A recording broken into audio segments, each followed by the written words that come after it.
नमस्कार, मैं हूं कोमल सिंह और आप देख रहे हैं पार्थ इंडिया न्यूज। आइए नजर डालते हैं इस वक्त की खास खबर पर। उत्तर प्रदेश में Uttar Pradesh legislative assembly election 2027 को लेकर सियासी सरगर्मियां तेज होती जा रही हैं। अभी चुनाव में समय है, लेकिन राजनीतिक दलों ने अपनी रणनीति बनानी शुरू कर दी है। प्रदेश की राजनीति में इस बार मुकाबला कई मोर्चों पर देखने को मिल सकता है। जहां एक तरफ सत्तारूढ़ भारतीय जनता पार्टी सत्ता बचाने की तैयारी में है, वहीं दूसरी तरफ Samajwadi party, Bahujan Samaj party, Indian national Congress और आजाद समाज पार्टी भी अपने अपने तरीकों से मैदान में उतरने की तैयारी कर रहे हैं।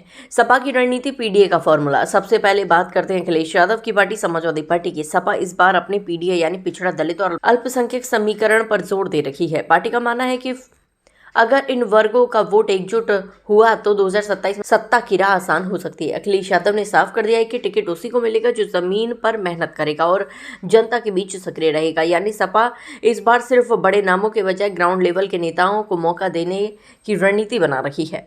भाजपा टिकट के दावेदारों की लंबी लाइन। वहीं दूसरी ओर भारतीय जनता पार्टी भी 2027 की तैयारी में जुट गई है। प्रदेश में कई विधानसभा सीटों पर अभी से टिकट की दावेदारी की लंबी कतारें दिखाई दे रही हैं। भाजपा का फोकस संगठन की मजबूती, सरकारी योजनाओं का प्रचार और मजबूत चुनावी मैनेजमेंट पर है। पार्टी का लक्ष्य है कि 2027 में भी सत्ता बरकरार रखी जाए। बसपा दलित वोट बैंक को संभालने की चुनौती। अब बात करते हैं मायावती की पार्टी, बहुजन समाज पार्टी की। बसपा का सबसे बड़ा फोकस और पारंपरिक दलित वोट बैंक को बचाने पर है। राजनीतिक विश्लेषकों का मानना है कि पिछले कुछ वर्षों में दलित वोट का एक हिस्सा अन्य पार्टियों की ओर भी गया। इसी वजह से बसपा लगातार अपने संगठन को मजबूत करने और दलित समाज को फिर से जोड़ने की कोशिश में लगी हुई है। आज़ाद समाज पार्टी नई चुनौती। इधर चंद्रशेखर आज़ाद रावण की आज़ाद समाज पार्टी भी धीरे धीरे अपनी राजनीतिक जमीन मजबूत करने की कोशिश कर रही है। खासतौर पर दलित युवकों के बीच पार्टी की पकड़ बढ़ती दिखाई दे रही है। कई इलाकों में तो ये भी चर्चा है कि बसपा से नाराज कुछ वोटर अब आज़ाद समाज पार्टी की ओर रुख कर सकते हैं। अगर ऐसा होता है तो ये समीकरण 2027 के चुनाव में बड़ा असर डाल सकता है। कांग्रेस गठबंधन पर निर्भर रणनीति।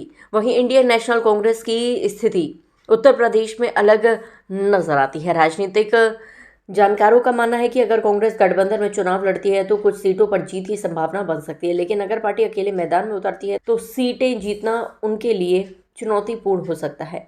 चुनाव का संभावित समीकरण कुल मिलाकर उत्तर प्रदेश का 2027 का विधानसभा चुनाव कई मायनों में दिलचस्प होने वाला है। सपा पीडीए फॉर्मूले के साथ मैदान में, भाजपा सत्ता बचाने की रणनीति बना रही है, बसपा दलित वोट बैंक को मजबूत करने में लगी है, आजाद समाज पार्टी नई चुनौती बनकर उभर रही है और कांग्रेस गठबंधन की राह देख रही है। अब देखना दिलचस्प होगा कि 2027 में किसकी रणनीति काम आती है, कौन सा समीकरण बनता है और आखिर किसके सिर सजेगा उत्तर प्रदेश की सत्ता का ताज। फिलहाल चुनाव में समय है, लेकिन सियासत का तापमान अभी से बढ़ता नजर आ रहा है। आज के लिए बस इतना ही। ऐसे ही देश और दुनिया की तमाम छोटी बड़ी खबरों को देखने के लिए जुड़े रहिए पार्थ इंडिया न्यूज से, हमेशा सच के साथ। नमस्कार।